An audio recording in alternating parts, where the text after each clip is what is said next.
Rielle Dardenne hurried into Tal's office and dropped the sparrow's message onto his desk. "Princess Runa is dead," she announced.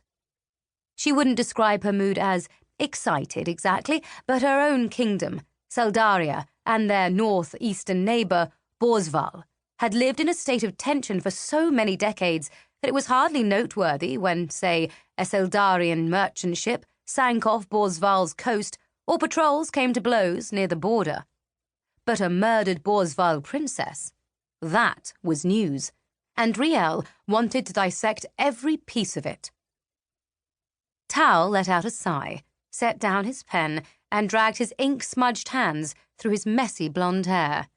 The polished golden flame, pinned to his lapel, winked in the sunlight. "Perhaps," Tal suggested, turning a look on Rielle that was not quite disapproval and not quite amusement. "You should consider looking less thrilled about a princess's murder." She slid into the chair across from him. "I'm not happy about it or anything. I'm simply intrigued." Rielle pulled the slip of paper back across the desk and read over the inked words once more. "So you do think it was assassination? Audric thinks so." "Promise me you won't do anything stupid today, Rielle." She smiled sweetly at him. "When have I ever done anything stupid?" He quirked an eyebrow. "The city guard is on high alert. I want you here, safe in the temple, in case anything happens." He took the message from her, scanning its contents. "How did you get this, anyway? No, wait, I know. Audric gave it to you."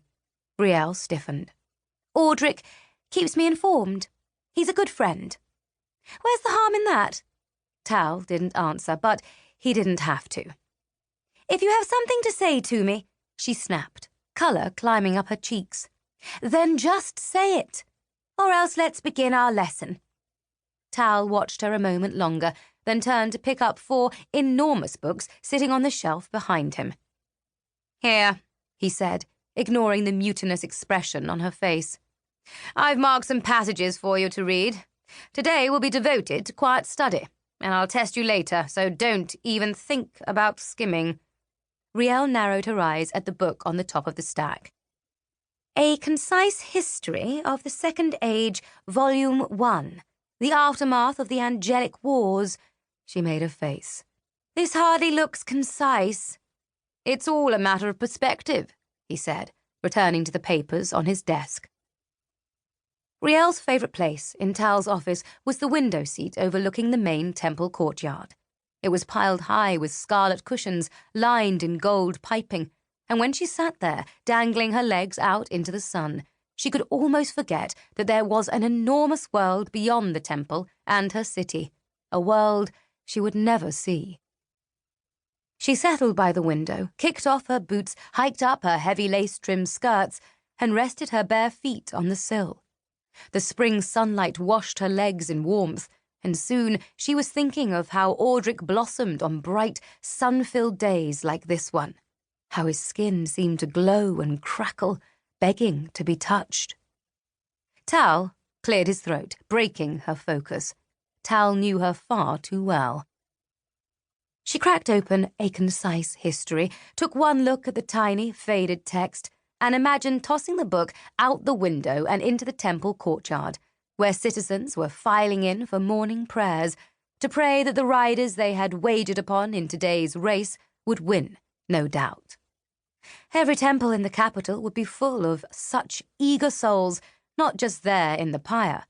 Tal's temple, where citizens worshipped Saint Marzana the firebrand, but in the House of Light and the House of Night as well, and the baths and the firmament, the forge and the holdfast, whispered prayers in all 7 temples to all 7 saints and their elements.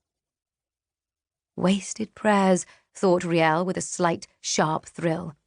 The other racers will look like children on ponies compared to me. She flipped through a few pages, biting the inside of her lip until she felt calm enough to speak. "I've heard many in the Borzval court are blaming Seldaria for Runa's death. We wouldn't do such a thing, would we?" Tal's pen scratched across his paper. "Certainly not." But it doesn't matter if it's true or not, does it? If King Halvard's counsels convince him that we killed his daughter, he will declare war at last. Tal dropped his pen with a huff of annoyance. I'm not going to get any work done today, am I? Rielle swallowed her grin. If only you knew how true that is, dearest Tal.